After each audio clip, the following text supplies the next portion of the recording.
കപ്പിൾസിന് വേണ്ടി ഒരു ഡാം നമ്മുടെ തിരുവനന്തപുരത്തുണ്ട്. നിങ്ങൾ എത്ര പേരത് കണ്ടിട്ടുണ്ട്? അമ്പൂരിയും മറ്റു മലകളും ഒക്കെ വൈറലാകുന്നതിന് മുൻപ് ഈ പ്രദേശം ഭരിച്ചിരുന്ന പഴയ വലിയ പുള്ളിയാണ് നമ്മുടെ നെയ്യാർ ഡാം. ഇവിടെ ഉണ്ടായിരുന്ന മെയിൻ അട്രാക്ഷൻ ആയിരുന്നു ലയൺ സഫാരി പാർക്ക്.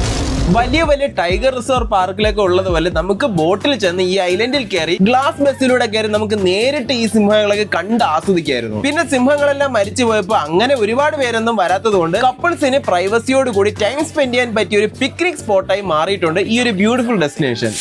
പിന്നെ ഈ അടുത്ത കാലത്ത് ഓപ്പൺ ആയ സ്വിമ്മിംഗ് പൂൾ അങ്ങനെ ആരും അറിഞ്ഞു കാണില്ല. മണിക്കൂറിന് വെറും 50 രൂപ കൊടുത്ത ഇവിടെ കിടന്ന് ആടി തിമിർക്കാം. ഞാനേ ഇവിടെ വന്നപ്പോ ഫുള്ള് കപ്പിൾസിനെയാണ് കണ്ടത്. അതാണ് കപ്പിൾസ് ഡാം എന്ന് പറഞ്ഞത്. എന്തായാലും അത് വിചാരിച്ചിരിക്കേണ്ട. ഫാമിലീസിനും ഫ്രണ്ട്സിനും ഒരുപോലെ എൻജോയ് ചെയ്യാൻ ഡാമിന്റെ പരിസരത്ത് വിശാലമായി പരന്നു കിടക്കുന്ന ഈ പുൽമൈതാനവും ബോട്ടിങ്ങും മറ്റ് ആക്ടിവിറ്റീസും ഒക്കെ ഉണ്ട് കേട്ടോ. ഇവിടെ ഇതുവരെ വന്നിട്ടില്ലാത്തവർ പോയിട്ട് നിങ്ങളുടെ എക്സ്പീരിയൻസ് ഒക്കെ കമന്റ് ബോക്സിൽ പറയണേ. പിന്നെ ഈ നെയ്യാർ റിസർവറിന്റെ തീരത്ത് പ്രത്യേകിച്ച് ഈ ജനുവരിയിൽ ഇതുപോലെ പോയിരുന്ന് ചീങ്കണ്ടികളെ പ്രകോപനം കൊള്ളിച്ച പെട്ടെന്ന് തന്നെ നമുക്ക് ഈ നേച്ചറിലേക്ക് അലിഞ്ഞു ചേരാൻ പറ്റും. അപ്പൊ ഓക്കെ ബൈ.